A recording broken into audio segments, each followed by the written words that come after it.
chosen certain restriction while signing the acceptance letter. जैसे आपका appointment letter आ रहा है, so you are signing the acceptance. Yes, मतलब I will be abide by the terms and condition of this appointment letter. तो offer of appointment में जब आप सहमति देते हैं तो इसका मतलब आप सारे रूल्स को लागू कर रहे हैं। तो कॉन्स्टिट्यूशन ऑफ इंडिया के लॉ तो लागू रहेंगे ही रहेंगे। फिर जब आप जॉब में आते हैं तो आपको ओथ ऑफ एलिजियंस दिलाई गई होगी, कॉन्स्टिट्यूशन की शपथ दिलाई गई होगी। तो कॉन्स्टिट्यूशन के साथ रहते हुए विद सर्टेन रिस्ट्रिक्शन आपने क्या है उसको मान लिया कि हमारे पास कॉन्स्टिट्यूशन ऑफ इंडिया तो रह गई, लेकिन सर्टेन रिस्ट्रिक्शन जो इस जॉब की कंडीशंस होंगी उनको भी हम मान चुके हैं। तो उनको स्वीकार करने के बाद ये नहीं कह सकते कि मेरा फंडामेंटल लॉ वायलेट हो गया।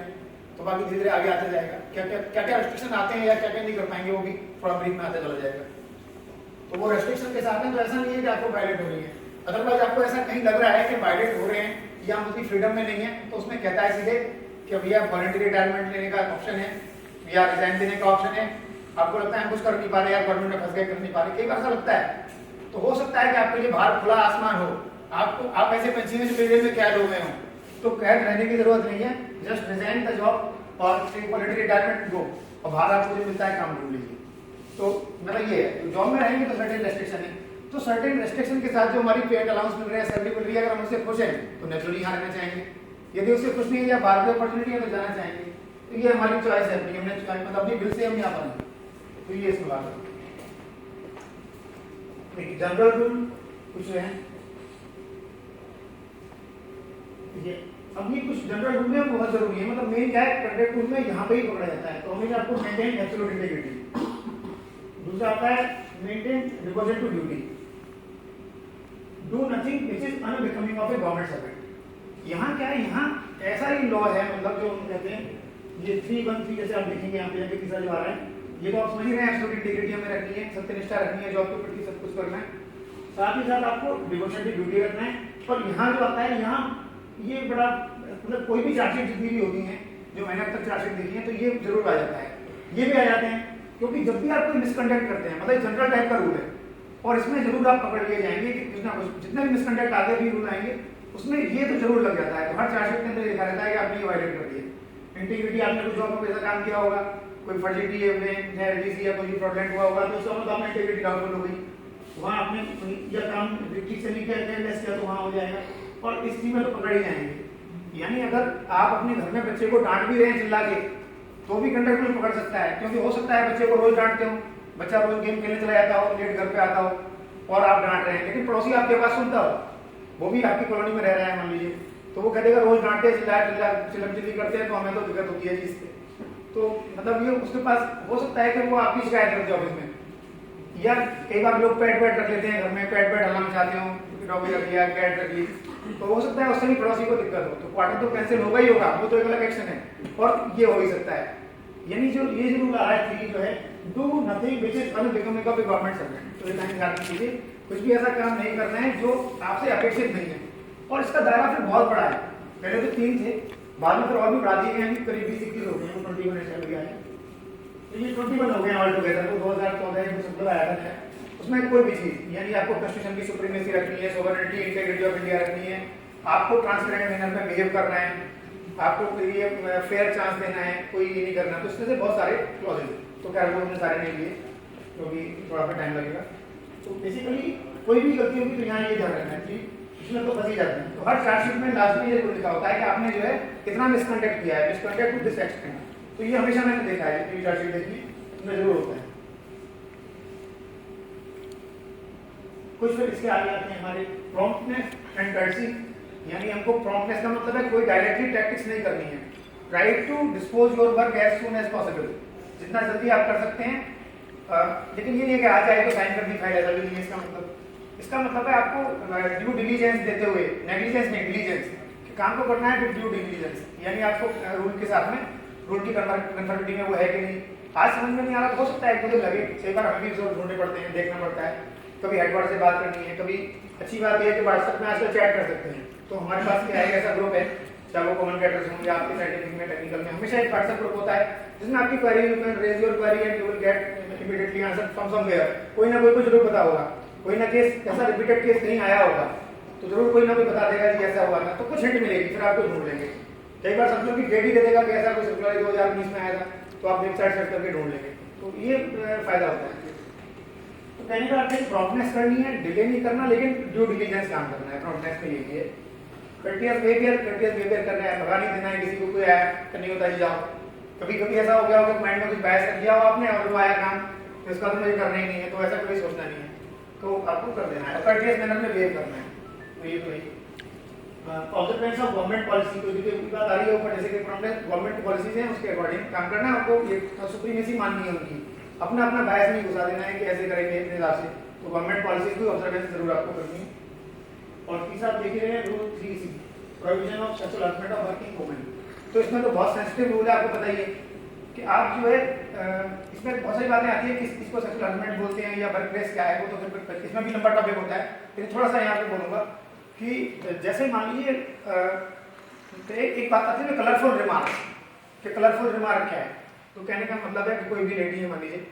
और कई बार ऐसा होता है, ये मतलब कॉमन है और कई बार होता भी है, जैसे हमारे साथ कोई कलीग काम कर रही है और मान लीजिए अच्छा सूट पहना हुआ है उन्होंने, तो आप देख तो सकते हो सूट को कि अच्छा सूट पहन के आई है, समझ रहे हैं, लेकिन ये नहीं कह सकते कि मैडम बड़ी चंगा लग रही है सूट तो ये कह दिया तो नहीं कर पाए, तुसी तो आज बड़ी चंगे लग रहे हो जी, सूट बढ़िया है, तो ये नहीं कह सकते, ठीक है ना। तो हाँ, कई बार ऐसा होता है, जैसे मैं अपना एग्जाम्पल दूँ, जैसे मैं रोटी में था, जब हम नए ट्रांसफर होकर आते हैं तो हम बाजार के बारे में कुछ नहीं जानते, अब तो खैर ऑनलाइन परचेजिंग होने लगी, मैं बात कर रहा हूँ 2004-05 की, तो रोटी में ट्रांसफर होकर आए, तो मान लीजिए जो लेडीज हमारे साथ काम करती नहीं, तो अच्छा सॉल्व पहन के आई है या कुछ है, तो हम उनसे पूछ लेते थे कि मैडम ये कहाँ से लिए थे, अच्छा काम है, अगर उसको गुड सेंस में ले रही है वो, मतलब एक जानकारी आप पूछ रहे हो तो ठीक है, लेकिन वैसे ज्यादा तारीफ नहीं करनी है मतलब जैसे मैं ट्रांसफर हो गया उस टाइम ऑनलाइन पे मिंत्रा पे सूट भेजने तब नहीं था, 2003-04 की बात बता रहा हूँ आपको, तो कोई हम पूछेंगे वहाँ पे आए तो हमें पता ही नहीं कहाँ से साड़ी लेनी है, कहाँ से है, तो हम पूछते नहीं है, जब नए शहर में जाते हैं तो आप बिल्कुल अनअवेयर है शहर के बारे में। अब जमशेदपुर मेरी ट्रांसफर हो जाए तो मैं मैनेजर साहब को पूछूंगा या किसी और को पूछूंगा, कोशिश करिए जेंट्स से पूछिए, और फिर भी कोई लेडीज ने अच्छा सूट पहना तो पूछ लो मैडम ये सूट बहुत अच्छा स्टाइल का है, तो आप कहाँ से लिए थे, इतना ही पूछ सकते हो, पर बहुत बढ़िया लग रही हो जी तुसी सूट में, तो वो मत करिए, तो वो बड़ा मुश्किल होगा, क्योंकि उसमें वो कैसे गुड सेंस में लेंगी, अच्छे सेंस में लेंगी वो, क्योंकि वेलकम अनवेलकम, यहाँ पे एक टर्म आता है वेलकम रिमार्क्स अनवेलकम, और उन्होंने अनवेलकम मान लिया कि तो गलत है यार, मैं तो ऐसे नहीं ऐसे कैसे बोल दिया मुझसे, तो वो अनवेलकम हो गया, या उन्होंने जस्ट ऐसे लिया, ठीक है अच्छा पूछ रहे हैं, जानकारी के लिए पूछ रहे हैं कि ये कपड़े अच्छे हैं, ये साड़ी कहाँ से ली, तो कोई दिक्कत नहीं। बनारस से साड़ी लेनी है तो बनारस साड़ी में भी हो सकता है कोई अच्छी पर्टिकुलर दुकान हो जहाँ से अच्छी मिलती है, जैसे हैदराबाद में कोई चंदना साड़ी का एक स्टोर है, तो हैदराबाद हम लोग जाते हैं तो वहाँ बोल देते हैं भाई चंदना साड़ी से साड़ी खरीद लेना, तो कोई बता देते हैं, वो संज्ञा में बता देते हैं, हम लोग चाहते हैं कि साड़ी परचेजिंग कर लेना, तो मालूम पड़ गया तो बढ़िया है, और नहीं तो ये है, लेकिन ये कि वो किस सेंस में लेंगे वो डिपेंड करता है, तो ज़्यादा एक्सपेक्ट नहीं करना है, बस तारीफ लेडी तारीफ करे तो नो इशू, पर जेंट्स को कम से कम बचना चाहिए, इस चीज़ में तारीफ नहीं करनी चाहिए, अपने घर पे जाके कर सकते हैं अच्छा ये एक बात है, इसमें दो चीजें इमीडिएटली हमें करनी है, गिव इंटीमेशन अबाउट डिटेंशन, एक इसमें भी मामला आता है, जैसे हम रोड पे चल रहे हैं, मान लीजिए गाड़ी टकरा गई किसी से, होता है कई बार हमारी गलती नहीं हो किसी और की गलती हो, तो पुलिस पकड़ ले जाए, झगड़ा झटकी होने लगा, किसी ने गले में पकड़ लिया या थप्पड़ मार दिया, तो पुलिस दोनों को उठा ले जाती है कई बार, दोनों लोगों को लेके उन्होंने बंद कर दिया थाने में, अब कई बार लोग सोचते हैं वो छुपा लेते हैं, तो पुलिस ने पकड़ लिया ऑफिस में क्या इम्पैक्ट होगा या क्या करेंगे, सस्पेंड ना कर दें, ये ना हो जाए कुछ करके, तो ये इमीडिएटली ड्यूटी बनती है, बल्कि कि वो बता दें कि मैं डिटेन हुआ हूँ, चाहे 6 घंटे के लिए जाएं, चाहे 12 घंटे के लिए, हो सकता है कि सुबह से एक इंक्वायरी होते होते शाम तक पुलिस छोड़े, या शाम को एक्सीडेंट हुआ नाइट में आपको दिखानी, रात भर पुलिस थाने बंद कर दे, हम लॉकअप होता है वहाँ भी तो बंद कर दे, तो कई बार, लेकिन 48 आवर्स के बाद तो हमको ड्यूम सस्पेंशन करना ही पड़ता है, अगर 48 आवर्स का डिटेंशन हो गया तो 48 आवर्स के बाद इंटीमेशन मिलती है, हालांकि पुलिस को भी गाइडलाइन ऐसी है, मतलब कि अगर आपने कोई भी गवर्नमेंट एम्प्लॉय को पकड़ा है तो वो अपना आई कार्ड बताएगा जी मैं फलानी जगह काम करता हूँ, संपर्क में हूँ या मिल हूँ, तो पुलिस की भी ड्यूटी है कि वो बताएगा कि आपका एम्प्लॉय ऐसे यहाँ पे पकड़ा हुआ है, तो वो कोशिश करते हैं मोस्टली वो भी कि जैसे जल्दी से जल्दी उनको छोड़ दें, 48 आवर्स से अगर डिटेंशन ना हो, पर फिर भी हुआ है तो it is the prime responsibility of employ to inform our मतलब सुपीरियर अथॉरिटी, उनके जो भी है हेड ऑफ डिपार्टमेंट का मतलब ये नहीं है कि डायरेक्टर साहब को फोन करना है, उनको व्हाट्सएप कर देना है, जो भी आपका सुपीरियर अथॉरिटी है नेक्स्ट को बता दीजिए कि कैसे से हो गया है, तो वो फर्दर बात करेंगे, अगर कोई साइंटिफिक टेक्निकल में है तो अपने बॉस को बता दीजिए, वो एडमिनिस्ट्रेटिव ऑफिसर को या सीओ को प्रशासन में बात करेंगे कि क्या है, तो जो भी एक्शन होगा, और बल्कि डिपार्टमेंट आपकी मदद करेगा, वो एक कोशिश करेगा फोन करके कुछ करके कि हमारे एम्प्लॉई जी ऐसे हैं कुछ है, आपको प्रयास करेगा बचाने के लिए, लेकिन ये नहीं, और लेकिन आपने गलती की होगी कुछ ऐसा होगा तो ठीक है, जो होगा होगा ही, तो पुलिस का वो तो मामला है, लेकिन बता देना चाहिए, तो ये चीजें थोड़ा इमीडिएटली करने की जरूरत है, मैं इसमें एक केस बताऊँ आपको, और इवन धंधा का नाम नहीं लूँगा किसी का। तो एक व्यक्ति थे, वो टेम्परेरी सर्विस में थे, टीएस में थे ना, टीएस में थे। अब कोई उन पर केस लग गया और चले गए जी, पुलिस ने रख लिया, फिर जुडिशियल कस्टडी में भी चले गए, और जुडिशियल कस्टडी में उनका तरीका केस चलता रहा, और 1 साल काफ़ी लंबे पीरियड तक रहे। और पहले तो उन्होंने बोला जी बीमार हो गया हूँ, जब वो आए नहीं ऑफिस तो पहले बीमारी का बहाना बना दिया, बीमार हो गया हूँ इसलिए ऑफिस नहीं आ पाता। लेकिन फिर किसी ने, होता क्या है कि हम छुपा तो पाते नहीं है, समाज में जानते हैं, दूसरा कोई बता देगा, तो मतलब you can get information from several channels. तो किसने बोल दिया कि नहीं, वो तो पकड़ गया ही करते होंगे। तो बाद में फिर वहाँ जेल से चिट्ठी आई, देती है, वो भी देते हैं, जेल वाले, जेल में बंद होगा या पुलिस देगी, थानेदार देगी, कोई ना कोई देंगे। तो इन्फॉर्मेशन आई, ऐसे था। अच्छा, क्योंकि टेम्परेरी सर्विस के बारे में रूल्स की स्थिति क्लियर नहीं थी लोगों की। जो टेम्परेरी सर्विस है वो भी हमारे सीसीएस, इसमें सीसीएस रूल आ जाते हैं 1965 में। तो अब क्या हुआ कि ना तो उनको ड्यूटी सस्पेंशन किया गया, ना कुछ किया गया। मेरे सामने जब वो आया तो वो छूट के आया था, मतलब मैंने जब धनबाद में था तो उन्होंने ज्वाइन किया मेरे सामने। उन्होंने बोला जी मैं एक्विटल हो गया। एक्विटल का मतलब कंप्लीटली बरी हो गए, बाइजल रिलीज कौन बोलते हैं।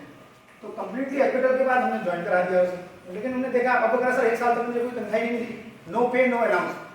इवन आपका कोई व्यक्ति सस्पेंड होंगे तो सस्पेंशन वाले को भी मिलेगा सस्पेंशन अलाउंस, यानी जीवन के लिए गुजारा भत्ता तो चाहिए ना। और वो कहते हैं ना, जेल में चले गए, जेल की रोटी खानी पड़ेगी, जेल का पानी पीना पड़ेगा, अब तो जेल में जाना पड़ेगा। तो वो तो जेल में जाकर के आराम से चलता रहा उनका काम। वो भी टीएस ही था बेचारा,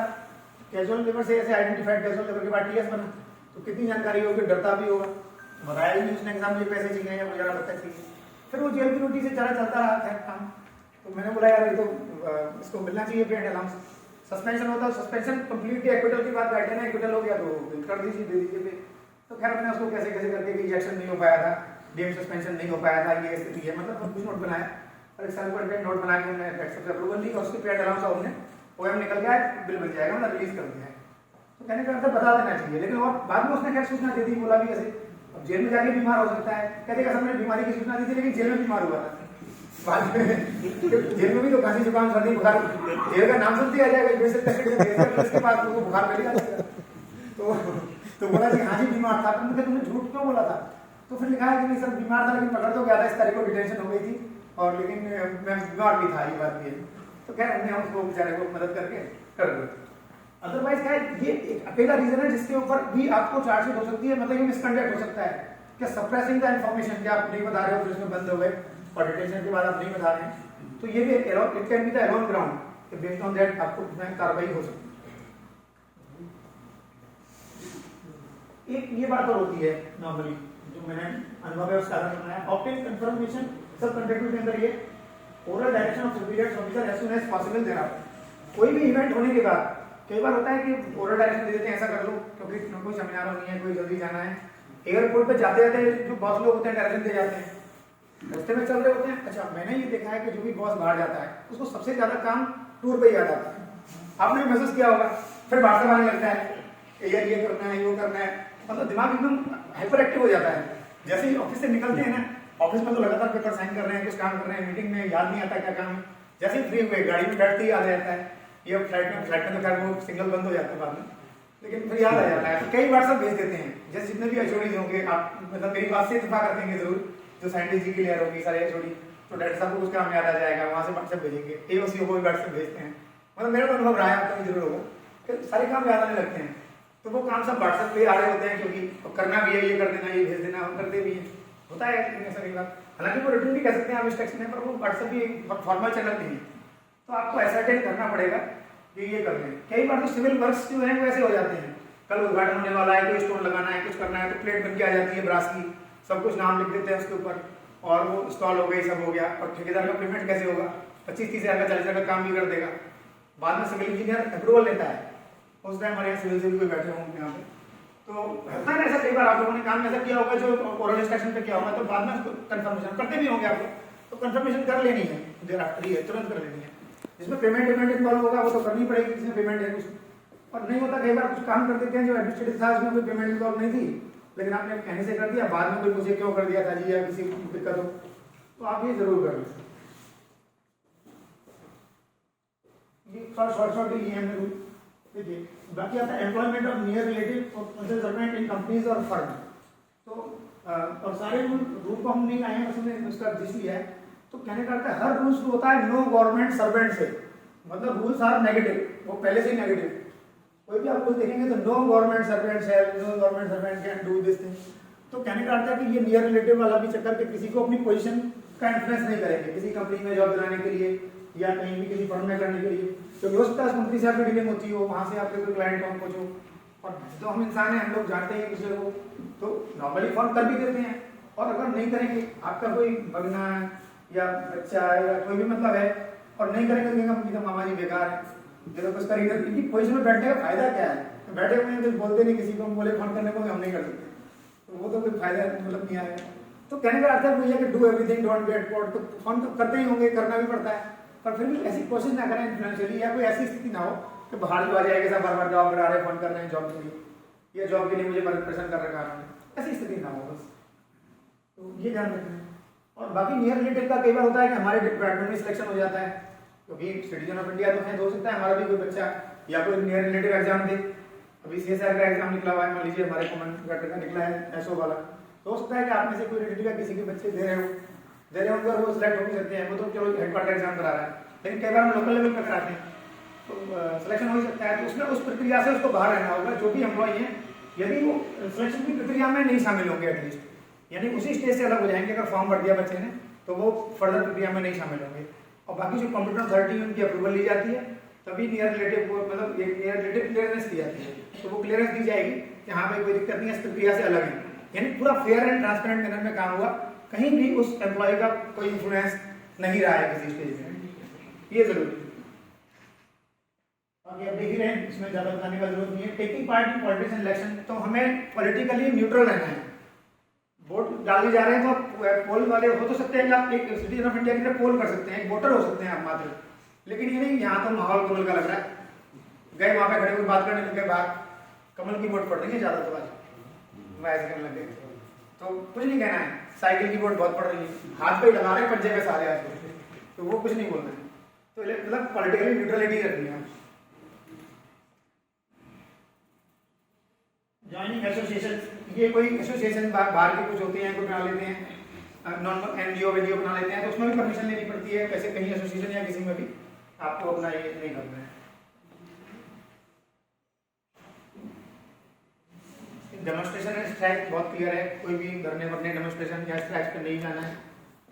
और केवल अभी गवर्नमेंट ने सब कुछ बंद कर दिया है, यूनियन भी नहीं होती है, केवल सर्विस एसोसिएशन होती हैं, जो कि फिर ड्यूली अप्रूव्ड है, CSR से अप्रूव्ड एसोसिएशन होती है। शायद आपके यहाँ हो गए थे, तो हमारे यहाँ शायद ग्रुप 3 और ग्रुप 2 की एक है एसोसिएशन, यहाँ भी हो, तो उसमें सब्सक्रिप्शन कटता है, उसकी जेसीएम वगैरह होती है, उसकी गवर्नमेंट की कंसल्टेटिव मैकेनिज्म है, मतलब प्रॉपर तरीका है, तो उसमें है तो कोई दिक्कत नहीं है। अदरवाइज ये नहीं करना है, मतलब किसी भी तरह से इसमें इन्वॉल्व नहीं हो सकते। Connection with press and media, press and media में बोलने की भी आज़ादी नहीं है। जो मैंने कहा ना, हमें कुछ भी बोलने या किसी किस में बोलने की आज़ादी नहीं है। जोर से बोलेंगे तो उसे फंस जाएंगे, अंडे का मुंह डालेंगे, चिल्ला रहे हैं या कुछ कॉलोनी में झगड़ा कर रहे हैं या कुछ, उसमें भी दिक्कत आएगी। बाकी प्रेस से वार्तालाप करने का, प्रेस मीडिया के एक ऑथराइज पर्सन होते हैं, एक PR होंगे या कोई लाइसेंस ऑफिसर, कोई भी होंगे जो कि नियुक्त करेंगे हेड डिपार्टमेंट के, हमारे ये बताएंगे। हालांकि प्रेस वालों की आदत होती है वो किसी को भी फोन कर देते हैं, और प्रेस से क्या है, बात करने से लोग बचते हैं। तो मैंने देखा है कि अगर PR नियुक्त भी कर देंगे ना, तो वो AOCO को कहते हैं उनसे फोन करके पूछ लो कि क्या हुआ, ऐसा भी है। PRO ही नहीं बताना चाहते हैं। मैं तो ऐसा अनुभव किया है धनबाद में रहकर, पर्टिकुलर धनबाद तो आप जानते हैं वुमेन सेंसिटिव, हर दिन आए दिन न्यूज़ निकलती है, आपको भी कटिंग कुटिंग कोई भेज देता होगा, तो वहाँ कोई ना कोई खबर निकालते रहते हैं, कोई ना कुछ, अब वो सही है, झूठी है, सच्ची है। तो प्रेस वाले कहते हैं साहब आपके PRO नहीं बता रहे हैं, हमारी भी एक साइंटिस्ट है PRO है, तो ये मतलब प्रेस से बात करते हैं, प्रेस के प्रभारी जो भी है, पर वो भी नंबर दे देते हैं जी, कपड़ालॉजी का नंबर पूछ लो इन्हीं को, या कुमार राहुल, तो 2 लोग हैं वहाँ, कुमार राहुल और आलोक शर्मा, जो कि ये नंबर है पूछ लो, तो फोन कर देते हैं हिंदुस्तान वाले, प्रभात खबर वाले भी, कोई कैसा क्या हो गया था, इसमें कैसे हुआ, तो हम क्या बताएं उनको, बहुत मतलब हमें बताना ही नहीं है, बल्कि हमको जो PR हमारे हैं उनको बताना है, और वो भी अपना पल्ला झाड़ लेते हैं। तो हम भी खैर बहुत फिल्टर्ड वे में, बहुत नैनो माइक्रो फिल्टर लगा के बात बता देते हैं कि जो छोटी सी बात उनको समझ में आए, पर बढ़ाने चढ़ाने की आदत तो उनकी ऑलरेडी होती है, तो प्रेस वाले उस तरह से वो इलैबोरेट कर देते हैं। बाकी एविडेंस बिफोर एनी कमेटी और अथॉरिटी, कोई भी आपको बुला रहा है किसी एविडेंस में कुछ है ये, तो भी नहीं जाना होता है, या जाना होता है, सिर्फ अनुमति लेनी होती है। कहीं भी किसी इंक्वायरी में किसी अथॉरिटी को के द्वारा आपको बुलाया गया है, इवन डिपार्टमेंटल इंक्वायरी भी जब होती है, हमारी विभागीय इंक्वायरी है, तो भी आप बता के जाते हैं, यानी IO आपको सबमिट करते हैं, मान लीजिए बुला रहे हैं आप किसी डिपार्टमेंटल इंक्वायरी के लिए भी जा रहे हैं, तो भी डायरेक्टर या जो भी है अनुमति लेंगे उनसे, हेड डिपार्टमेंट से अनुमति लेकर के जाएंगे कि हमें वहाँ जाना है। कोई भी कॉपी आती है, जैसे मैं यहाँ आया हूँ तो मेरे को आने के लिए भी डायरेक्टर से अनुमति लेनी पड़ी है। जो मेरे को लेटर आया उसमें भी ये कॉपी डायरेक्टर को आती है कि आप तुमको बुला रहे हैं, तो उनको मालूम है कि मैं जाने वाला हूँ, टूर पे हूँ, तो एक अनुमति लेकर ही कहीं जा सकते। ऑफिशियल इन्फॉर्मेशन ये कम्युनिकेशन नहीं करेंगे, कोई भी ऑफिशियल चीज़ें नहीं बतानी है कहीं बाहर के बारे में बता देते हैं या आउट करते हैं, तो ये कोशिश करिए। सब्सक्रिप्शन, कोई भी चिट फंड वगैरह शुरू कर दिया, कोई भी रसीद छाप ली, फलाना मंदिर समिति ये समिति बना लिया, वो सब्सक्रिप्शन या किसी भी तरह से फंड रेजिंग अलाउड नहीं है। कई बार सोचते हैं धर्म का काम है, मंदिर हनुमान जी का मंदिर बनाना है, फलाना ये बनाना है, कुछ करना है, या कोई एसोसिएशन बना के मतलब कुछ काटना शुरू कर दिया, तो वो भी किसी तरह से आप ये फंड रेज नहीं कर सकते। ये दुर्गा पूजा के लिए जो चंदा रहता है वो इसमें आता है। हाँ, ये दुर्गा पूजा का तो मुझे लगता है कि परमिशन बनी हुई है, कमेटी आपकी यहाँ की होगी, इंटरनल होगी बल्कि डिपार्टमेंट की, तो उसको अनुमति है। हो सकता है कि जैसे पौधे ने अनुमति रखी होगी तो हमारी इंटरनल है, परमिट बनी हुई है, तो वो आ जाएगा, मतलब कर सकते हैं, विद परमिशन होगा, उसमें कोई दिक्कत नहीं। मतलब गोलमोली का ये ऑथराइज है, लेकिन टेग्रिको का आपका डिपार्टमेंट ही होगा, आपकी एक समिति बनी होगी, ऑलरेडी अकाउंट खुला होगा, बहुत सालों पहले खुला होगा, बाद में भी है, तो वो अनुमति के डायरेक्टर होते हैं, हमारे साइंटिस्ट अंदर के लोग हैं सब हैं, तो बेसिकली वो ऑफिशियली अलाउड कमेटी मान सकते हैं उसको, कि वो अनुमति दे दी गई है, इसमें निदेशक महोदय को पता है, तो वो एक अलाउड है। निदेशक महोदय उसके अध्यक्ष, हाँ अध्यक्ष होते हैं, मतलब बाकायदा कोई व्यक्ति है, पूरा एक कमेटी है, तो उसमें खुद अध्यक्ष है, तो वहाँ दिक्कत नहीं होती। बाकी गिफ्ट की कुछ स्थिति है। अब जो गिफ्ट वाला मामला है, ये कंट्रैक्ट में लिखा तो हुआ है, अभी प्रैक्टिकली फॉलो नहीं हो पाता है, पर्टिकुलर गिफ्ट नहीं ले सकते, और लेंगे तो इसी तरह, पर गिफ्ट को थोड़ा स्वीकार किया है मतलब गवर्नमेंट ने। अब अलग बात है, लिमिट इतनी है, लेकिन उससे ज़्यादा ही हो जाता है प्रैक्टिकली सोचें तो देखिए, क्योंकि समाज में ये लागू है, जैसे कहता है ये wedding anniversary, funeral, religious function, we are making gift is privileging religious and social practice, क्योंकि समाज में मान लिया गया है कि कोई पगड़ी होगी या डेथ हो जाएगी तो उनके घर वाले को लेके आएंगे, ससुराल वाले पगड़ी पहनाएंगे या कुछ सामान लेके आते हैं वहाँ से। ऐसे ही कोई या लड़का हुआ तो हमारे यहाँ राइस में कुआ पूजन होता है, आपके यहाँ कोई और रस्म होती होगी, तो डिफरेंट रस्म पे कुछ देते हैं, उसमें कई बार ज्वेलरी भी हो जाती है, कई बार कपड़े भी हो जाते हैं, इस तरह का, लेकिन फिर भी लिमिट उसकी रखी है। हालांकि मैं ये कहूँगा कि नॉर्मली स्ट्रिक्टली फॉलो तो नहीं होता, पर ये लिमिट जो कंट्रैक्ट में वो बताई जाती है आपको। तो मतलब ये आप इनसे ले सकते हैं, ये गिफ्ट भी जो लेंगे वही समझ कि near relative personal friend having no official dealing with him, तो जिनकी ऑफिशियल डीलिंग नहीं है, जो आपके नियर एंड डियर हैं, वो ला सकते हैं गिफ्ट आपके लिए। और लेकिन वैल्यू ये कहते हैं, मतलब इतनी वैल्यू होगी, मतलब ये वैल्यू जो है वो अलाउड है, जिसकी आपको अनुमति नहीं लेनी पड़ेगी या सूचना नहीं देनी पड़ेगी। लेकिन इससे ज्यादा बड़ी गिफ्ट है तो कंट्रैक्ट में लिखा हुआ है फर्दर, जो हम यहाँ ले नहीं पाएंगे, नहीं लिया क्योंकि ज्यादा फिर लंबा हो जाता है, पर मैं बता देता हूँ, वो कहता है कि अगर इससे ज्यादा है तो इट मतलब you should report to the government या कौन से, फिर आपको बताना पड़ेगा कि साहब मुझे गिफ्ट में 25,000 से ज्यादा का सामान दे गए, लेकिन मुझे नहीं लगता हमने किसी ने बताया होगा। सामान एक, अगर आप ये क्या बोलेंगे, कान का सेट छोटा सा टॉप्स भी बनाते हैं ना सोने का, तो 50,000 का बन जाएगा, कितना सोना गोल्ड महंगा चल रहा है, समझ रहे हैं आप। छोटा सा किसी को कान शादियां होती हैं तो हम नियर रिलेटिव बता देते हैं, या हमारे लिए भी कोई दे जाता है, तो वो प्राइवेट गोल्ड का आइटम, गोल्ड का आइटम 50,000 से कम तो जाएगा नहीं, ये आपको 25,000 से ऊपर चला जाएगा, मैं तो कहूँगा। तो ये लिमिट्स, तो इस लिमिट से क्रॉस होते हैं मतलब बताना होगा।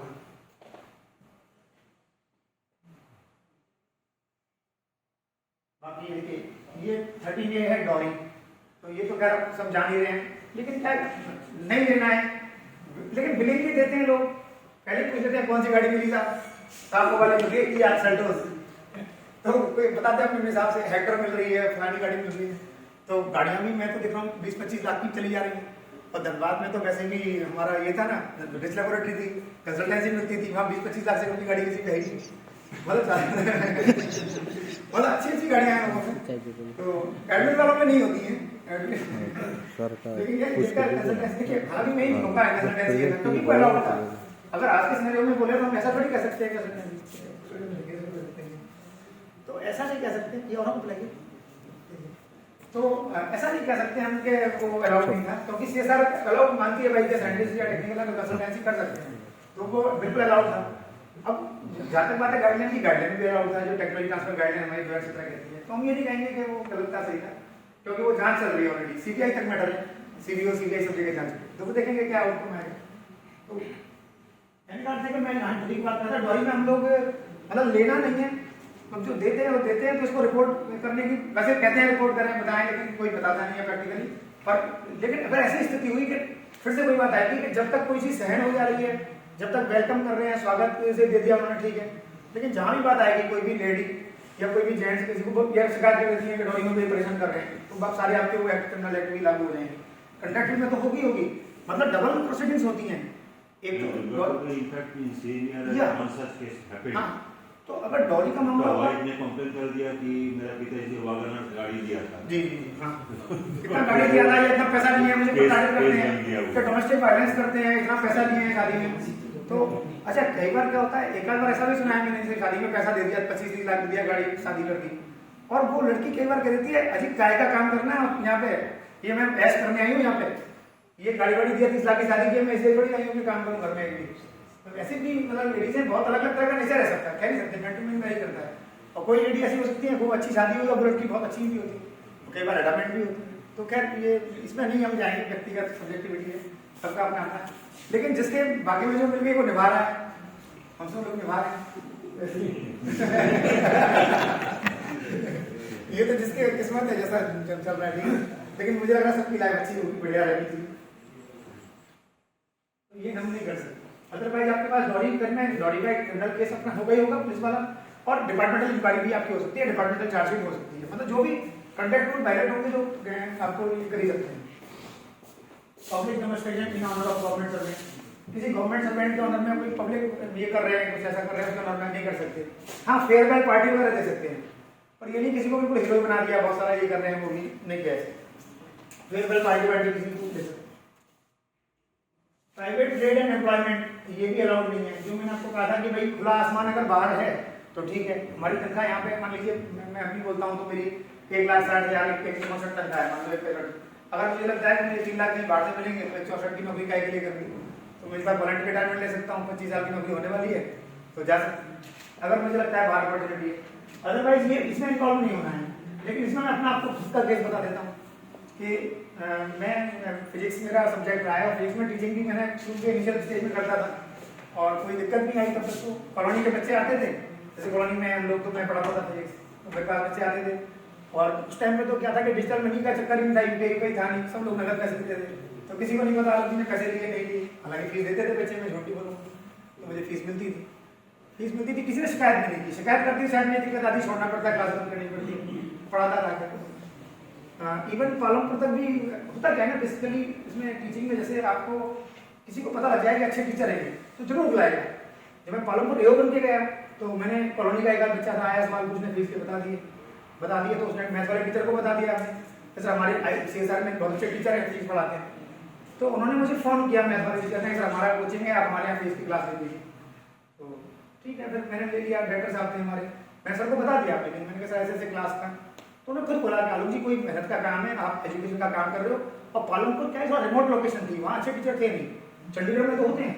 लेकिन पालमपुर बोले आलोक जी अगर यहाँ के बच्चों को आप कुछ अच्छा कर दोगे तो मुझे कोई दिक्कत नहीं है, आप पढ़ा लीजिए मुझे भी। तो मैं आप यकीन नहीं मानेंगे, NIT हमीरपुर में मेरे हर बैच में से 10 बच्चों में से 2 NIT हमीरपुर में सेलेक्ट होते थे, 2 बच्चे हर बार। 3-4 बैचों में मेरे 4-8 बच्चे सेलेक्ट करा के आया हूँ। आज तक विचार मैं 2 लड़कियाँ नीट में गई, एक मेडिकल कॉलेज कांगड़ा में पढ़ती है, एक मेडिकल कॉलेज मंडी में पढ़ती है, 2 नीट कॉलेज में। तो उनको लगा कि नहीं अच्छा पढ़ा सकते हैं, तो सर क्यों आलोक जी आपकी चोरी डकैती का काम थोड़ी कर रहे हो, एक मेहनत का काम है, प्लस आपकी नॉलेज शेयर हो रही है, और बच्चे चंडीगढ़ भाग के ड्रॉप करके चंडीगढ़ से आ रहे हैं, आप नहीं सिलेक्ट करा रहे हो, तो कर लीजिए। बहुत ज़्यादा मतलब रिटर्न परमिशन नहीं थी, लेकिन वो जानते थे, कोई इशू नहीं है। तो उसमें पैसा लेकिन नगद मिला, कोई इस वक्त मैंने बताया नहीं, उन्होंने अनुमति दी। अभी लेकिन आगे की बात, अब जब मैं धनबाद आया, धनबाद तो यहाँ तो शिकायतों का पिटा रहा है, यहाँ तो क्लास में खड़ा हो जाऊँ तो फोटो खींच के भेज देंगे तो मैंने क्या किया, फिर मैंने एक ऑनलाइन, क्योंकि नॉलेज तो दिमाग में आपको टिक टिक करती रहेगी, अगर मुझे फीस के फॉर्मूले आते हैं तो वो दिमाग में घूमते रहेंगे। तो मैंने क्या किया, मैंने एक ऑनलाइन साइट होती है जो अमेरिका के स्टूडेंट है, USA की, वो क्वेश्चन डालते हैं साइट के ऊपर, एक साइट है, तो साइट पर वो क्वेश्चन भेजते हैं, और इंडियन हम लोग जो है रात में क्वेश्चन आते हैं, हम सॉल्यूशन प्रोवाइड कर सकते हैं। तो इंडिया, देखिए इंडिया तो उनके लिए सस्ता मार्केट, मतलब सस्ता लेबर मिल जाता है, देखा जाए तो US वालों ने क्वेश्चन डाले डॉलर में, और इंडियन रुपीज़ में पैसे देने हैं उनको, तो पर क्वेश्चन 168 रुपये 168 रुपीज़ मिलते हैं। तो मैंने उसमें पहले लेकिन रजिस्टर करना पड़ता है, अपने आप को एग्जाम क्वालिफाई करना पड़ता है। मैंने वो ऐसे ही भरा, मैंने देख लेते हैं क्वालिफाई होते हैं, लेकिन एग्जाम दिया, 30 क्वेश्चन आए थे इसके, करीब 20-22 मिनट ठीक हो गए, 7-8 गलत हुए होंगे तो छोड़ दिए, क्वालिफाई हो गया। क्वालिफाई होकर मेल आ गया कि क्वेश्चन आंसर एक्सपर्ट बना दिया गया है आपको, मतलब बनाने के लिए प्रपोज कर दिया कि आपने you have qualified the test, we can author you the question answer rights. लेकिन एक मेल आया तो मैंने एक आध महीने के बाद मिलता है, मैंने फिर परमिशन मांगी, मेल लगाया और लिख के दिया, हेडक्वार्टर सिटी भेजी मैंने। मैंने बोला कि ठीक है परमिशन दे दीजिए मुझे, इसमें परमिशन दे दिया, लेनी है तो अगर कुछ करेंगे तो जैसे पार्ट टाइम लेक्चरशिप करनी हो या कुछ भी करना हो तो मैंने वहाँ पे भेजा। लेकिन फिर भी हालांकि मुझे परमिशन नहीं मिली, मिल जानी चाहिए थी क्योंकि ऑफिस आवर्स के बाद का काम था। मैं घर जाने के बाद, मान लो खाना खाने के बाद में डिनर में 8 से 10 में क्वेश्चन करूंगा, 3-4 क्वेश्चन सॉल्व किए, 4 क्वेश्चन सॉल्व करेंगे, 700 रुपये कमाएंगे, 800 रुपये कमाएंगे, पर मेरी प्रैक्टिस बनी रहेगी एक्चुअली सब्जेक्ट की,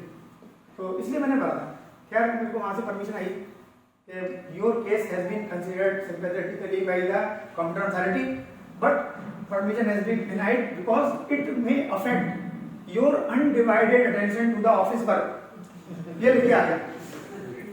क्योंकि राइटिंग में पूछा तो हमने कहा भाई ऐसा एमपी लेना अलाउड नहीं है। मैंने हमारे एलएस ने की साहब सीनियर डीएस ने फोन किया, मैंने कहा सर परमिशन दिलवा दो, बेकार सवाल कर लिया करेंगे रात को बैठ के। तो बोले अनु जी पैसा चाहे 700 रुपये मिले चाहे 50 रुपये मिले, नहीं देंगे परमिशन। मैंने ठीक है भाई नहीं देंगे, तो फिर मैंने फिर नहीं किया, क्योंकि करूंगा तो ऑन रिकॉर्ड आएगा। कैसा मतलब इंडिया से आता है, इंडियन करेंसी में आता है, आपको पेन नंबर डालना पड़ता है, अमाउंट डालना पड़ता है, आप क्वेश्चन सॉल्व करते हैं, सॉल्व करते हैं, पेमेंट ट्रांसफर करते हैं। तो खैर लेकिन खैर अपनी क्षमता होती है तो वही है कि हम इतने रेस्ट्रिक्शंस में हो जाते हैं, पर ये नहीं कैसे फंडामेंटल राइट वैलिड हो रहा है, फिर भी हुआ तो क्षमता है लेकिन अभी यूज नहीं कर पा रहा हूँ, हो सकता है रिटायरमेंट के बाद कभी यूज करूँ। सबलेटिंग में ये vacation of council accommodation, subletting बिल्कुल अलाउड नहीं है। सबलेटिंग करेंगे तो भी कंट्रैक्चुअल वैलिड होता है, और लेकिन कहीं कहीं कॉलोनी में केसेस होते हैं, इवन धनबाद में भी हम खाली करा रहे हैं धीरे-धीरे, कहीं से हमें मालूम पड़ा है तो देखने को कोशिश कर रहे हैं ये करने के लिए। लेकिन क्वार्टर में से सामान किसी का निकालना बहुत मुश्किल काम है, अगर एक बार उसका सामान रख गया तो मतलब बहुत मुश्किल है, क्योंकि किसी का सामान रोड पे नहीं रख सकते आप, तो कोर्ट पुलिस के कचहरी सब हो जाएगा, बहुत मुश्किल है। तो ये लेकिन ना करने पर ये जिसने दिया है, कई बार क्या होता है कि क्योंकि उस बंदे के खिलाफ तो चार्जशीट हो ही सकती है जिसने दिया है, सबलेटिंग वाले को निकाल तो नहीं पाएंगे, लेकिन जब वो उसको हमने क्या किया पेनल्टी काटना शुरू किया, तो पेनल्टी का तो बहुत हो गया है। तो एक बार मान लीजिए पहले उस महीने में कटा उसका 8,000 रुपया, अगली बार में 11-12 बढ़ता चला गया, तो काफी सारा जो है जब पैसा कटने लगा तो उसने बोला कि भाई खाली कर, तो ऐसे ही टेम्परेरी सर्विस का एक आदमी था या कॉन्ट्रैक्ट लेबर था, उसको रख दिया था उसने, तो एक तो खाली करा दिया है, और भी हैं 2-4 तो हम देख रहे हैं, तो उनको भी खाली कराने की कोशिश करें। इन्वेस्टमेंट लैंडिंग एंड बोरोइंग, तो इन्वेस्टमेंट ये भी क्या है, ये भी सर्टेन लिमिट तक है कि इन्वेस्टमेंट लैंडिंग के लिए बताना पड़ेगा कितना है कितना नहीं है। जैसे शेयर डिबेंचर वगैरह में लगाते हैं पैसे, तो उसमें भी कुछ लिमिट्स है कि कितना लगा सकते हैं, पर बहुत ज़्यादा नहीं। उसका लिमिट का सर्कुलर में लिखेगा तो बताएंगे। हाँ बाकी इंसॉल्वेंसी एंड हैबिचुअल इंडेब्टेडनेस, बाकी आपको क्या है इस तरह से रहना है कि ऐसी स्थिति ना बन जाए कि पैसे मांगने पड़ रहे हैं, आप इतने लोन में चले गए, फिर आपको ऑफिस से कोई ऑब्लिगेशन देना पड़ रहा है, जिससे आपने पैसा ले लिया तो नेचुरली वो आपका ऑब्लिगेशन हो जाएगा, ऑफिस का कुछ काम करना पड़ रहा है, आपके ऊपर लायबिलिटी मिल गई ये काम करिए, तो उस तरह से कहते हैं कि आप ये पाक साफ दामन रखें अपना, बहुत लोन में ना फंसे। अब ये हमारा 18 नंबर होता है, थोड़ा सा यहाँ लिखना होगा, तो ये टॉपिक का मतलब जीस्ट भी है जो मतलब ज़्यादा फोकस हम एम्फसाइज कर लेते हैं इसके ऊपर। तो देखिए कुछ प्रोविजन है, तो स्टार्टिंग में कहता है कि जो हम शुरू में जब भर्ती होंगे तो हमें भरना पड़ेगा, कुछ पर्टिकुलर भरने होंगे, तो शुरू में ज्वाइन करेंगे तो फॉर्म भराया जाएगा आपकी एसेट एंड लायबिलिटी क्या है, यानी कितना आपके पास कोई भी प्रॉपर्टी, चाहे वो इनहेरिटेड प्रॉपर्टी हो, चाहे वो मिली हो गिफ्ट से या लीज पे हो, मॉर्गेज हो, तो पहले आपको बताना पड़ेगा उसमें हर व्यक्ति को। तो आप देखेंगे इसमें सारा कुछ लिखा हुआ है। ये फर्स्ट अपॉइंटमेंट की बात है, अपॉइंटमेंट के टाइम पे आपकी बैच पता लगानी है कितनी है, क्योंकि हो सकता है कि लेटर ऑन आप कुछ ना कुछ एक्वायर करेंगे, आप अपने लीगल मीन्स से तो करेंगे सैलरी मिलेगी, पर चांसेस आर देयर कि कुछ इलीगल मीन्स या कोई तरीका या आपकी ऐसी इन्फ्लेशन पोजीशन हो जिसमें आपको ऐसी ग्रेटिफिकेशन मिलता हो, या कोई भी काम 2 दिन का रखने का भी कोई आपको कहे कि आप जल्दी करिए, तो हो सकता है कि लोग हमें उस टाइम तक नहीं है लेकिन बाद में आ जाए, तो पहले भरवा लेते हैं कि आपके पास कितना है, तो पहले देखा जो आपका अमाउंट पड़ जाएगा, पॉइंटर नहीं कर रहा है। फिर आता है APR, ये बहुत इंपॉर्टेंट चीज है। फिर अब क्या होगा, हर साल आपको भरना होगा, तो इसमें ग्रुप बी ऑफिसर तक ले जाता है, ग्रुप और ए और बी वाले होंगे उनको भरने होंगे पर्टिकुलर, तो सारी डिटेल देनी होगी, प्रिस्क्राइब्ड फॉर्म होगा, फॉर्म अभी दिखाएंगे आपको, getting full particular of income property inherited by him, बाकी सारी लैंग्वेज वही है, owned acquired by him, held by him, leased, mortgage either in own name or name of any family member or in name of any other person. Other person में क्या है, other related में कहीं गुमनामी संपत्ति या बेनामी संपत्ति वाले जो केस आते हैं, तो अदर में तो मालपड़ा किसी और के नाम पे करते जा रहे हैं, गजा तो नहीं है, तो वहाँ है। तो नॉर्मली फैमिली मेंबर्स पे हम लेते हैं, ज़्यादा ये बात तो नहीं करता ये। तो APR भरना होगा, APR भरना बहुत इंपॉर्टेंट है, क्योंकि हमारे फिर शेयर करूँगा हमारे धनबाद में एक साइंटिस्ट का APR लेट भरने के कारण से फॉरेन डेलीगेशन में उनका बहुत अच्छा मतलब प्रेस्टीजियस डेलीगेशन में नाम आया था कि फॉरेन जाना है और विजिलेंस क्लियरेंस बाद देना है। क्योंकि धनबाद की सिचुएशन क्या है, धनबाद में हमारे विजिलेंस क्लियरेंस अभी CSR हेडक्वार्टर से मिल रहे हैं, आपको यहाँ लोकल लेवल पे दे रहे होंगे, 2 level of scientist F vigilance clearance can be given in the laboratory itself, लेकिन Dhanbad is a special laboratory, so all vigilance clearance of all technical officer and scientists are being given through CBO CSIR, मतलब we are just writing a letter and getting vigilance clearance from headquarters। क्योंकि वहाँ क्या है कि बहुत सारे मामले ऐसे आ गए हैं जो CBO ने कई फाइलें मंगा रखी हैं, तो उनको लगता है पता नहीं कौन किस फाइल में आ जाए, किसी सिलेक्शन कमेटी में मेंबर होगा, कोई कहीं मेंबर होगा, तो उनको लगता है वहाँ से vigilance clearance दे दोगे वो विदेश चला जाएगा बंदा या रिटायर हो जाएगा, तो कल को कोई इशू ना बने। तो उनके पास क्योंकि फाइलें हमारी सीज है, कुछ फाइलें तो सीज है, तो नेचुरली वो सोचते हैं कि हमारे पास भेजो पहले, जिससे उनको ध्यान रहे कि इस फाइल में कौन किस साइन है या क्या है, तो वो वहाँ उन्होंने अपने पास रख दिया है, सेंट्रलाइज कर दिया है। तो अभी हमारे थोड़ा सा लेट भी हो रहा है, लोग परेशान भी हैं,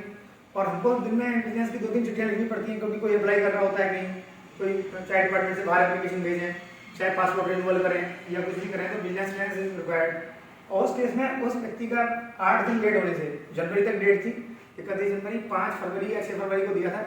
तो बिजनेस क्लियरेंस तो ड्यूटी की गाइडलाइन है कि नहीं है तो डिनाई कर दीजिए, तो उन्होंने बोला कि लेट भी नहीं चलेगा, तो APR जो है लेट देना भी अलाउड नहीं है, मतलब नहीं देंगे, टाइम पे देना है। मैंने आपको बताया था जनरल में हम उसे फंस जाते हैं, 313 है, अगर लेट देंगे तो अनडॉक्यूमेंट तो है ही है कि आपसे अपेक्षा ये थी, कौंसिल सर्वेंट होने के नाते आपको पालन करना था और टाइम पे देना था, और ये 1 महीने का टाइम होता है, लगभग दिसंबर में निकल जाता है कि आपको APR देना है, और पूरा होल 1 मंथ या 1 मंथ से ज़्यादा, अगर आपका 20-25 दिसंबर को निकाल देंगे तो आपको 1 मंथ से ज़्यादा मिलेगा सबमिट करने के लिए APR, लेकिन आप फिर भी नहीं दे पाएंगे तो फिर आपके ऊपर है। टूर कितने दिन जाएंगे, 1 दिन 2 दिन 5 दिन में टूर पे था इतना कह सकते हैं, लेकिन टूर पे था तो टूर पे भी फॉर्म ले जाओ, कैम स्कैनर से भी स्कैन हो जाता है, किसी से भी हो जाता है, मोबाइल में आजकल सब कुछ है,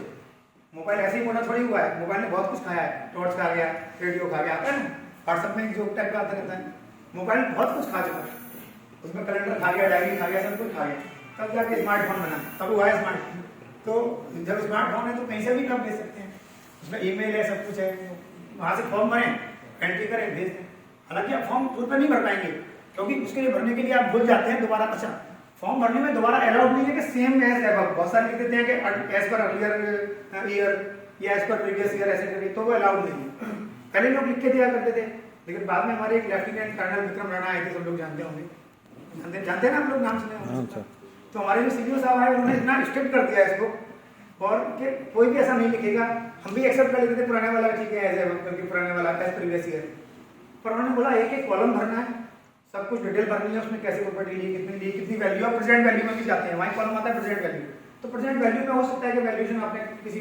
जमीन ले रखी है, आपने 10 लाख में जमीन ली थी, हो सकता है वो प्रेजेंट वैल्यू आपके हिसाब से 20 लाख हो गई, तो अगली बार 22 लाख हो जाएगी, तो ऐसे थोड़ा एलिगेशन दिखा सकते हैं, थोड़ा सा अपग्रेड कर सकते हैं। तो इस तरह से आपको ये भरना होगा, टाइम पे भरना है, अदरवाइज रोक देते हैं बिजनेस क्लियरेंस के बाद, मतलब that is a sufficient ground, तो आप विदेश जाने से चूक गए, आप डेलीगेशन को नहीं, तो वो साइंटिस्ट इतना परेशान होता है कि आलोक जी मैं कब तक ऐसा करूँगा, जुलाई अगस्त की बात है ये, तो मैंने बोला इस पूरे साल ऐसा होगा, जब भी आपका फॉरेन डेलीगेशन का कुछ आएगा आप नहीं जा पाएंगे इस साल, 2023 आपकी खारिज, अब 2024 में फॉरेन का फॉर्म भरना कोई, तो ये स्थिति हो गई। तो कहने का अर्थ है आपके लिए नुकसान है, क्योंकि आपके कैरियर अपॉर्चुनिटी में जुड़ता है, कहीं ना कहीं आप बढ़ते हैं अपने PMS में भरेंगे तो वो लॉस हो जाएगा इसलिए। तो ये फॉर्म में शायद बहुत दुबला मतलब क्लियर तो नहीं आ पाया, लेकिन आप भर रहे होंगे तो आपको याद आएगा, मैं स्कैन करने में आया नहीं। तो 13 कॉलम आते हैं यहाँ पे, 13 कॉलम है, मैं क्लियरली नहीं, लेकिन कहाँ से लिया इसमें कुछ है कि घूम कैसे हासिल, प्रॉपर्टी कैसे हासिल की आपने, किस तरीके से की, सेलर कौन है, बायर कौन है, आप बायर तो आप होंगे, ये आपका एक्सटेंट कितना है, बायर में जॉइंट प्रॉपर्टी होती है, बायर और आपके नाम में हो, उसको दिखाना पड़ेगा, आप to which extent your share की आपका 50% है, या बेटा और आपके नाम में जॉइंट है, तो सब दिखाना होगा। कहाँ से लिए, मतलब हुई था सेलर, वो मालूम पड़ जाएगा, किससे ली, किस जगह पर है वो भी बताना पड़ेगा, एड्रेस। मैंने अपना APR खुद भेजा था, एक बार तो मैंने फ्लैट जयपुर में लिया था, तो लिख दिया मैंने कि फलाना फलाना रामनगर या पुलिस थाना के पास ये जयपुर, तो उसका नंबर तक पूछा गया मेरे से, फ़ोन आया मेरा, क्योंकि हमारे एओसी के फॉर्म वहाँ जाते हैं। तो जब APR चेक हुआ तो वहाँ से फ़ोन कर रहे थे कि साहब आपका फॉर्म खुद गलत आया। मैंने कहा क्या हो गया? तो सर आपने ये दिखाया है, दिखा दिया लैंडमार्क, लेकिन ये कोई गली मोहल्ला कोई नंबर तो होगा इसका, प्लॉट नंबर वो लिखिए। तो प्लॉट नंबर फिर वो 503 या कुछ था। तो मैंने उसको फ़ोन किया जिससे लिखा था, मैंने कहा ये प्लॉट का क्या वो पड़ता है, उसका खाता नंबर जो मुझे किस लोकेशन पे है, तो उन्होंने कुछ बताया मुझे कि ये है। तब मुझे फिर बोले सर रिवाइज करिए, ईमेल में भेजिए और या ऐसे भेजिए। मतलब मैंने कहा ईमेल में तो फिर डेट पुरानी पर आगे आ जाएगी, डेट लेट हो जाएगा, तो ईमेल में तो रिकॉर्ड हो जाएगा। बोले नहीं सर आप ईमेल नहीं लगाएंगे आपका, मैं वो प्रिंट आउट निकाल के लगाऊंगा, उसको बदल दूंगा, आप ऐसे करिए। तो खैर थोड़ा अपना मदद कर दीजिए, पर क्योंकि सबमिट तो पहले किया था, पर एक कॉलम मेरा एड्रेस भी था, लेकिन एड्रेस में पिन पॉइंट एड्रेस नहीं था, मतलब थोड़ा ब्रॉड लैंडमार्क था कई जगह पर। तो वो नंबर भी पूछा उन्होंने कि किस लोकेशन पे, तो इसको बहुत ध्यान से पढ़ने की जरूरत है, अदरवाइज वो दिक्कत करते हैं। लोकल लेवल में भी अभी फिर दूसरा क्या कहा है कि हमको बोल दिया गया है एओसी को कि वो ध्यान रखेंगे, थोड़ा सा कर लेंगे, अपन 1 बजे तक खत्म हो जाएगा, चलते हैं, दिमाग नहीं चल रहे हैं हम लोग। तो उस हिसाब से मतलब थोड़ा ध्यान देने की जरूरत है, इसलिए बोल रहा हूँ। तो आप पूरा पर्टिकुलर के साथ रहेंगे, क्योंकि अभी एओसी के ऊपर रेस्पॉन्सिबिलिटी डाल दी गई है कि लैब में उसको चेक कर लें। और देखिए चेक करना ठीक है, चेक करने की जिम्मेदारी है, लेकिन ये होगा कि सब लोग हम अवेयर होंगे और सही कॉलम भरेंगे तो उसका हमारी भी ड्यूटी आसान हो जाए। अन्यथा क्या होगा कि मान लीजिए हमने 200 में से हमने ठीक से 160 चेक किए, बाकी हमने कई बार हेडक्वार्टर होता है कि आप लिखिए कि क्या आपने चेक कर लिया है, रिपोर्ट भेजिए, तो रिपोर्ट भेजने में भेज देंगे, यहाँ से चेक कर लीजिए, लेकिन अब सही भरे हुए आएंगे तो अच्छी बात है, तो गलती नहीं निकलेगी। कई बार हम विश्वास में बहुत सारा काम करते हैं बिलीव में भी कि आप लोग ठीक भरेंगे, वो ये नहीं करते आप पूरा भरें, सारा एड्रेस वगैरह दें, तभी ये ठीक रहेगा। बाकी 18.2 इसमें की इंपॉर्टेंस है काफी। इसमें आपको कोई भी ये करना है, अगर प्रॉपर्टी का ट्रांजेक्शन है तो यहाँ 18.2 हो जाता है, कोई भी प्रॉपर्टी डिस्पोज करेंगे या एक्वायर करेंगे, तो एक्वायर और dispose of any movable property bye lease mortgage किसी भी तरह से करें, कोई भी डीड हो रही हो, सेल डीड हो रही हो, कुछ भी हो रहा हो इस तरह से, तो इसमें क्या करना है आपको देनी है, मतलब 2 बातें आती है। तो प्रीवियस सेंशन आती है, प्रीवियस सेंशन तब लेनी है जब पर्सन जिसके साथ ट्रांजेक्शन हो रही है, person having official dealing with him और हर दोनों समझ लीजिएगा यहाँ पे, क्योंकि रूल में ऐसे हिम लिखा था, पर हर की ज्यादा इंपॉर्टेंस है, बल्कि हर वाली को होना चाहिए था। तो क्या मैंने वो बुक से ही कर दिया है। तो यानी आपको पहले प्रीवियस सेंशन लेनी पड़ेगी। अगर आपने ऐसे ऑफिशियल डीलिंग किया, जो ऑफिस में भी आता था बंदा, उसके साथ बात की, लेकिन उसने बोला जो ऑफिस का कोई कॉन्ट्रैक्टर है, हो सकता है कि नई कॉलोनी काट रहे हैं, कई बार उन पैसे होते हैं तो डेवलपर बन जाते हैं, होता है ऑफिस का कोई कॉन्ट्रैक्टर है, उसके साथ कोई डीलिंग ऐसे सिविल का है कुछ है, उसने मालूम पड़ा लैंड का बहुत बड़ा पैसा ले लिया और यहाँ क्या भी दिया सर मैं तो कॉलोनी बना रहा हूँ, आप लोग मेरे में वाले प्लॉट ले लो वहाँ, और होता है अच्छा बना रहा हूँ और कोशिश भी करेगा अच्छी डील भी दे आपको, क्या होता है आपका इतने का प्लॉट है सर कितने का देंगे मिलती है, तो मैं तो यहाँ काम कर रहा हूँ 20 साल से, ठेकेदार होते हैं वो वहाँ बहुत 10 साल 5 साल से कर रहे होते हैं काम, तो होता है कि वो ऐसे ऑफर भी देंगे सर आपको अच्छे में देंगे, तो उसमें आपको प्रीवियस सेंशन लेनी है। तो ट्रांजेक्शन तो कर ही सकते हैं, कि कॉलोनी बन रही है, वो एक ऑथराइज्ड कॉलोनाइजर अगर कॉलोनी बना रहा है तो ले सकते हैं, लेकिन आपको प्रीवियस सेंशन लेनी होगी उस केस में तो, और नहीं तो आपको इंटीमेशन देनी होगी, ठीक है ना। तो प्रीवियस नॉलेज यहाँ कहता है प्रीवियस नॉलेज, तो एक प्रीवियस सैंक्शन और प्रीवियस नॉलेज, नॉलेज का मतलब है जब भी प्लॉट खरीदने जाएंगे या कोई भी फ्लैट लेने होंगे तो हमें पता तो होगा ही कि हम लेने जा रहे हैं, तो आप प्रीवियस ये दे दीजिए, क्योंकि अगर डील नहीं हुई तो कोई दिक्कत नहीं है, आपने आप बोल दोगे कि ऐसे मैं डील करने जा रहा हूँ वहाँ डिफरेंट जगह पे ये तो, या पर्टिकुलर नंबर वगैरह उस वक्त ना हो तो बाद में इन्फॉर्मेशन आप बोल सकते हैं, लेकिन बता दीजिए कि मैं ये ट्रांजेक्शन करने जा रहा हूँ, पहले बताना जरूरी है। और डील नहीं होगी तो कैसे हो सकता है दोबारा ऐसे करके मैंने ली थी ये ट्रांजेक्शन नहीं हुई है, एक सब्सिडी एप्लीकेशन दे दीजिए, खत्म हो जाएगी, मैं गया था लेकिन मेरा सौदा नहीं बैठा है, नहीं हो पाया, तो उसमें कोई दिक्कत नहीं है, लेकिन देना चाहिए, मतलब ये बहुत जरूरी है। ये सर्कुलर फिर आया था, नंबर ध्यान रखिएगा 15/11/19 का है, वेबसाइट में डाउनलोड हो जाएगा, तो इसमें फॉर्म दे रखा है कि क्या क्या देना है, किस तरह से देना है, शेयर से चूज किया जाए, ये थोड़ा आया नहीं बढ़िया से, तो आप इसको देख लीजिएगा, मैं लेकिन यहाँ देख नहीं पाएंगे अप्लाई तो मैं यहाँ भी ये रखा कॉलम थोड़ा सा बीच में कर लीजिए, जरूरत किसी कॉलम में फटाफट से बता देते हैं।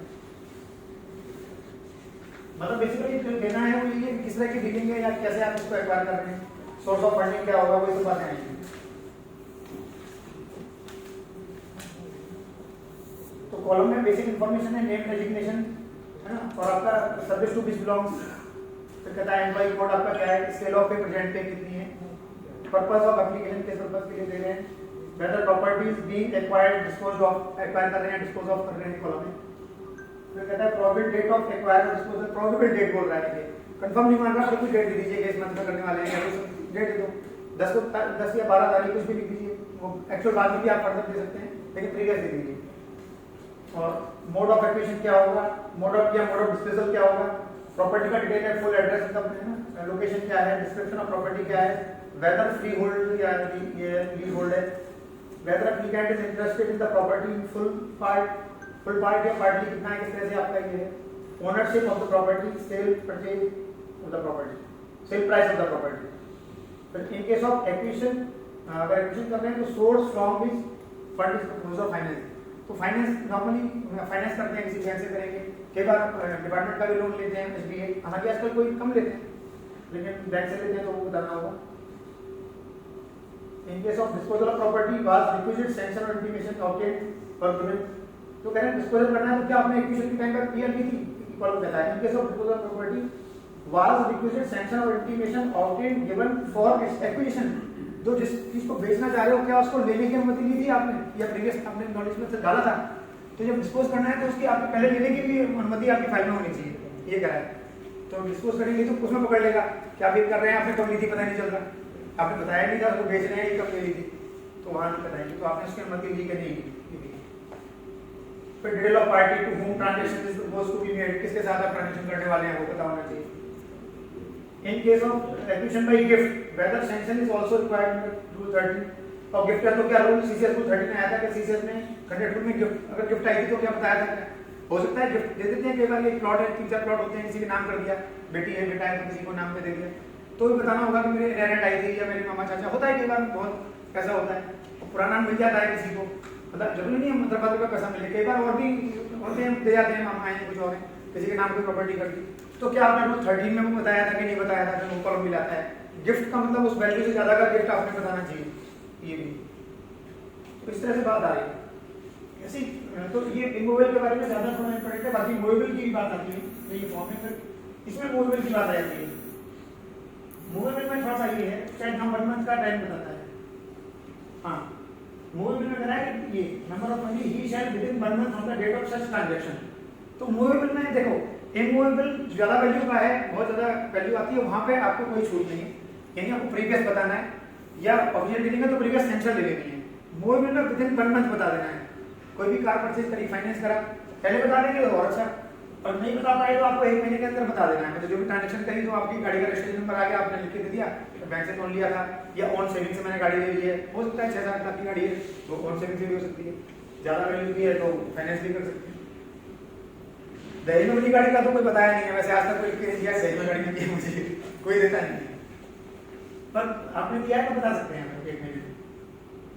बाकी ऑफिशियल डीलिंग में नाम ही बताती है, ऑफिशियल डीलिंग वाले से दिया तो प्रीवियस सैंक्शन, यहाँ पर प्रीवियस सैंक्शन की बात करता है और यहाँ विद इन 1 मंथ, तो ये बात आ गया मूवेबल। इसका भी एक फॉर्मेट है, वही लगभग ऐसी उसी बात है। एक बात है रूल 18(4) ये जो है इसमें कह रहा है किसी भी टाइम पे गवर्नमेंट ये कहेगा किसी भी टाइम पे गवर्नमेंट आपकी प्रॉपर्टी का पूरा डिटेल मांग सकती है। आपने नहीं बताया लेकिन आपकी शिकायतें आ रही हैं, कोई ऐसा बोल रहा है साहब पैसे बना रहे हैं, प्रॉपर्टी बहुत बना ली, बड़े प्लॉट ले रखे हैं इन्होंने, बता देना है, कोई ना कोई बहुत सारे होते हैं, अब मैं नहीं कहूँगा दुश्मन है दोस्त है लेकिन बता देते हैं, अरे साहब क्या समझ रहे हो, उन्हें बहुत बहुत जमीन है, कैसे बोल दिया कोई तो किसी को आ जाएगा पूछ लेते हैं जमीन कितनी। तो government servant at any time by general और special order require the government servant to furnish will date a full complete statement of such movable or immovable property। तो ये किसी भी वक्त पूरी प्रॉपर्टी का डिटेल मांगा जा सकता है। आपने अगर एपीआर भर रहे हैं तो अच्छी बात है, नहीं भर रहे फिर भी सस्पिशन हुआ तो पूरा डिटेल दीजिए, गवर्नमेंट कभी भी मांग सकती है। ये नहीं कि मैंने पैसा था मेरा एसेट है मैं किसी को बताऊंगा नहीं, तो क्योंकि हम कंट्रेक्ट के अंतर्गत हैं तो सारी सूचना हमको देनी होगी और गवर्नमेंट डिमांड करे किसी टाइम में मांगे जाएंगे, गवर्नमेंट का कॉन्सेप्ट ऐसी नाम हुई। गवर्नमेंट ने एग्जाम देखिए ये कैटेगरी जो है जिसे ग्रुप 3 इनको एग्जाम भी कर सकती है, मतलब इसे नहीं भी मांग सकती है। ग्रुप 3 ग्रुप 4 के एम्प्लॉय हैं, आजकल ग्रुप 4 नहीं होता है, ग्रुप सी हो गया है, मतलब हमारे पास मोस्टली एम्प्लॉय जो थे जब ये एसएस पे कमीशन आया तो एमटीएस की मिनिमम पोस्ट है और ग्रुप डी कोई नहीं है, मतलब चपड़ासी नाम की कोई चीज अभी नहीं होती, एमटीएस होता है, मल्टीटास्किंग स्टाफ होता है, वो मल्टीटास्कर। तो इन एम्प्लॉय को इस कैटेगरी ऑफ एम्प्लॉय को गवर्नमेंट माफ कर सकती है, लेकिन वो भी यहाँ से no such exemption shall however be made without concurrence of cabinet secretary. तो भी मतलब ऐसा नहीं एग्जाम्पशन आसानी से होगा, कैबिनेट सेक्रेटरी नोट लिख के यहाँ से कहीं जाकर के एग्जाम्पशन होगा कि इनका नहीं मानते हैं, पर क्योंकि एपीआर भर रहे होते हैं, ग्रुप है ग्रुप भी है, और आपने देखा होगा बेचारे ये जो है कहीं ना कहीं से लोन ले रहे होते हैं, कुछ मांग रहे होते हैं, तो उनकी प्रॉपर्टी मांग के क्या करोगे? क्योंकि खुद ही बेचारे लोन का फॉर्म साइन करा रहे होते हैं, कहीं से बैंक से लोन लेना है ये हुए, तो इनसे प्रॉपर्टी नहीं मांगा जाता। ना कोई ऐसा सस्पिशन है कि बहुत पैसे बना लिए, ना कोई इन्फ्लुएंशियल पोजीशन है कि मिसयूज ऑफ पोजीशन करके कुछ ऐसा किया होगा, बहुत कम चांस है।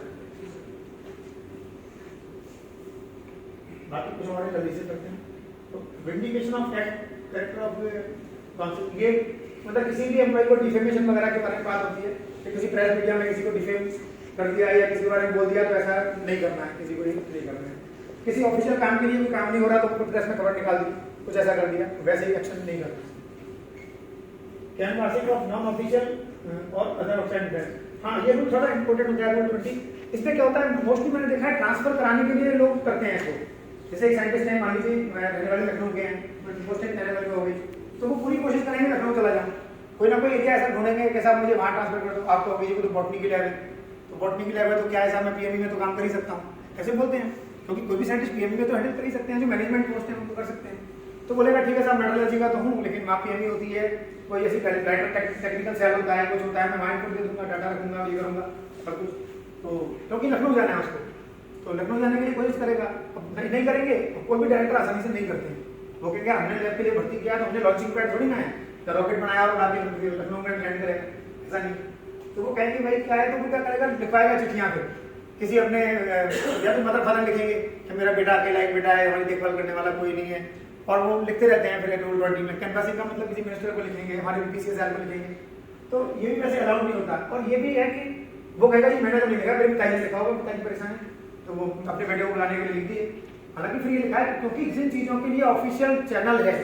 उसके लिए आपको कैनवासिंग नहीं करनी है, रादर मतलब आपके ये भी नहीं करेंगे, फैमिली मेंबर्स को भी नहीं करना चाहिए, अदरवाइज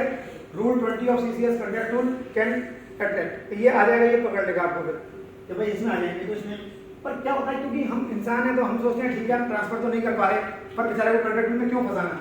इसलिए ट्रांसफर नहीं करते हैं। अदरवाइज जो भी नॉर्मली चिट्ठियाँ लिखते रहते हैं, फोर्स बनाते हैं, ट्रांसफर कर दो, तो ये होता है। तो रूल 20 में ये मतलब ये लागू हो सकता है।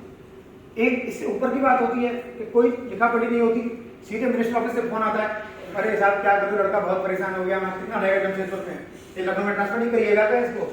करिए, आ जाए फोन तो करिएगा ट्रांसफर। वैसा भी होता है, तो बिना पर ट्रांसफर कराना है तो फोन से होता है, लिखा पढ़ी से बिल्कुल कोशिश नहीं करनी, ठीक है ना। फिर ऐसा चैनल ढूंढना है कि बिल्कुल बेदर्द इलाज कि फोन आ जाए इसका ट्रांसफर कर दो, अगले 7 दिन में ट्रांसफर करके ट्रांसफर की कॉपी का अहवाल मुझे भेजिए, ऐसा फोन आना चाहिए कि इसका ट्रांसफर कर दो और कॉपी मुझे भेज देना, मिनिस्टर ऑफिस से ऐसा फोन आना चाहिए। पर बहुत रेयर आता है वो, मतलब ऐसी स्थिति होती है बहुत ही इसका खास है मिनिस्टर या फिर हमारे तभी ऐसा फोन आएगा, अदरवाइज नहीं आता। और एक केस में मैंने हुआ था, तो पालमपुर में था, मैं तो जम्मू ट्रांसफर चाहिए था किसी को, तो हमारे मिनिस्टर साहब भी जम्मू से बिलोंग करते हैं, आप जानते हैं हमारे जितने साहब किसी है, तो कोई केस था जम्मू में आया कि क्यों नहीं ट्रांसफर हो रहा है, क्या कुछ लिखा पड़ी नहीं है, बस फोन ही आया। तो हमारे राजीव शर्मा करके अंडर सेक्रेटरी थे उस टाइम पे, तो बोले आप लोग इस करके वो 7 दिन में जम्मू ज्वाइन कराओ कैसे भी करके। तो मैंने कहा भाई हम तो रिलीव कर देंगे जम्मू से, करूँ तो कुछ फॉर्मेलिटी की गई, क्या वहाँ से लेटर वेटर आया, ऑफिशियल फॉर्मेलिटी हमने की, ऊपर से कुछ नहीं आया, इंडिकेशन हुआ हेड पार्टनर को इस करके को मामले दो। तो ऐसे केस में होता है, तो नॉर्मली फिर हम उसने हमें कुछ कर नहीं सकते, क्योंकि वो हमारे ऊपर की बात है ना, उसमें कोई कंडक्ट लगेगा ना कुछ लगेगा। तो वो कहते हैं ना, उसको कहते हैं nothing outstanding in the rule, जो होता है कि भाई रूलों को छोड़ के ये कर दो, तो कहीं ऐसी स्थिति है तो वो गलत है, वो उनके रीजन होंगे, खैर हम उसमें नहीं कमेंट कर सकते, सीनियर अथॉरिटी में जो आएगा कर दिया। तो रेस्ट्रिक्शन रिगार्डिंग मैरिज, तो ये भी मैरिज के बारे में बताया कि आपकी एक ही पत्नी होगी या एक ही पति होगा, ठीक है। तो बाकी कुछ है फिर प्रोविजन आगे जाकर दिया कि स्पेशल परमिशन से कर सकते हैं सेकंड मैरिज लिए हुए, लेकिन नॉर्मली आपको ये देना होता है, यानी ये मैरिज का डिक्लेरेशन भी होता है, सर्विस में लगा होता है, एक मैरिज होगी, एक ही मैरिज कर सकते हैं। कंजम्पशन ऑफ इंटॉक्सिकेशन ड्रिंक है ना, और हाँ ये कुछ गलत है, अभी उधर पब्लिक प्लेस में आपको नहीं करना है, ये वैसा होता है, पब्लिक प्लेस में इंटॉक्सिकेशन नहीं कर सकते। क्या होता है ना कि जो थोड़ा सा मजा आता है वो बाहर हवा में आता है, खुली हवा में, ये क्या नियंत्रण कमरे में क्या करेंगे, बाहर जाके ठीक रहेगा। फिर लोग हाईवे पे करते हैं, कई बार तो चलते हैं बाहर हाईवे पे चलते हैं, तो वहीं निकाल बोतल, एक गाना भी है, तो बना ले 3 पैक बनिए, खोल दे गाड़ी की डिक्की, खोल दे, तो गाड़ी की डिक्की खोल दे, पैक बना के गाड़ी की डिक्की में कुछ करना। तो लेकिन ये कर सकते हैं, लेकिन फिर वही रूल 3 फंस जाएंगे, इसमें तो फंसेंगे, ये तो पर्टिकुलर रूल है कि कंजम्पशन कर रहे थे, और रूल 313 वाला तो आ ही जाएगा, क्या खुली गाड़ी में हाईवे पे कौन ने कहा था मजा के बंद कमरे में ही कर दो। तो वही है, तो पैक बाहर नहीं बनाना है, तो आपको ध्यान रखने की जरूरत है। बाकी एक ये है, ये लास्ट में जा रहा है प्रोहिबिशन रिगार्डिंग द एम्प्लॉयमेंट। कई बार क्या होता है कि हमारे घर में मैड आती हैं, कोई है तो वो कहता है छोटी बच्ची को ले आती है साथ में, कई बार उनके घर में कोई होती है लड़की, उसको भी काम पे लेके आ गई, 12 साल की लड़की है या कोई बच्चा है, तो ये हमें ऐसे ही, या कोई माली वाली आया उसका बच्चा आ गया, वो कुर्सी लेके माली को लग गया अपने हमारे गार्डन में, तो नॉर्मली बच्चों से ये काम नहीं कराना है, तो आपको भी ये लगेगा कि भाई क्यों करना है। और बाकी आप देखेंगे जैसे शिल्पासी से बहुत सारे ट्रेकर्स आते हैं, तो उसमें एक सर्टिफिकेशन होता है, आप कभी पढ़े होंगे कि भाई इसमें कोई भी चाइल्ड लेबर एम्प्लॉय नहीं की गई है, मतलब फैक्ट्री से भी जो सामान बन के आता है वो क्या करते हैं पता नहीं, लेकिन लिखा रहता है कि हमने कोई चाइल्ड लेबर नहीं लगाई है। बाकी तो गवर्नमेंट सर्वेंट होने के नाते, काउंसिल सर्वेंट होने के नाते आपको ये नहीं करना है। तो ये तो बात इतनी हो गई, अपार किस बात और करते हैं तो